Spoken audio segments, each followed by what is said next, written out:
નમસ્કાર ખેડૂત મિત્રો, આપ સૌનું સ્વાગત છે અમારા ચેનલ પર। આજના વિડીયોમાં આપણે જાણીશું 29 જાન્યુઆરી 2026ના કપાસના તાજા ભાવ, એ પણ ગુજરાતની મુખ્ય યાર્ડો અને મંડીઓ પ્રમાણે। જો તમે કપાસ વેચવાનો વિચારી રહ્યા હોય તો વિડીયો ખાસ જુઓ। સૌપ્રથમ વાત કરીએ બજારની હાલની સ્થિતિ વિશે। મિત્રો, આ સમયે કપાસના બજારના સ્થિતિ સાથે થોડો સુધારાની સ્થિતિ જોવા મળી રહી છે।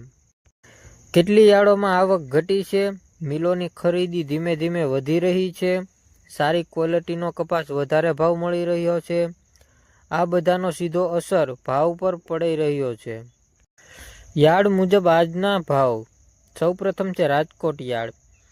આજે રાજકોટમાં સરેરાશ ભાવ રહ્યો આસપાસ ₹7,180 પ્રતિ ક્વિન્ટલ। ત્યારબાદ છે અમરેલીની યાર્ડ। અમરેલી યાર્ડમાં કપાસનો સારો ટેકો મળ્યો, મહત્તમ ભાવ પહોંચ્યો ₹7,520 સુધી। ત્યારબાદ છે ભાવનગર યાર્ડ। અહીં સારી ક્વોલિટીના કપાસને ₹7,600 સુધી ભાવ મળ્યો છે। ત્યારબાદ છે ગોંડલ, બોટાદ અને મોરબી। આ યાર્ડોમાં સરેરાશ ભાવ ₹7,190 થી ₹7,220 વચ્ચે રહ્યો। મિત્રો, ભેજ ઓછો અને સાફ કપાસ હોય તો ભાવ હંમેશા વધારે મળે છે। ભાવમાં ફેરફાર કેમ? કપાસના ભાવ ઘટવા વધવા પાછળ મુખ્ય કારણો: કપાસની ક્વોલિટી, ભેજનું પ્રમાણ, મિલોની માંગ, સ્થાનિક આવક, રાષ્ટ્રીય બજારમાં સંકેતો। એક સરખા દિવસો પણ અલગ યાર્ડોમાં ₹200 થી ₹300નો ફરક જોવા મળે છે।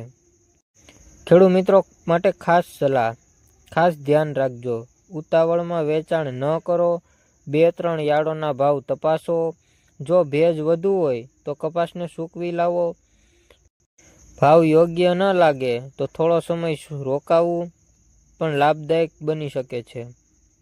આવનારા દિવસોમાં બજાર ધીમે ધીમે મજબૂત થવાની શક્યતા છે।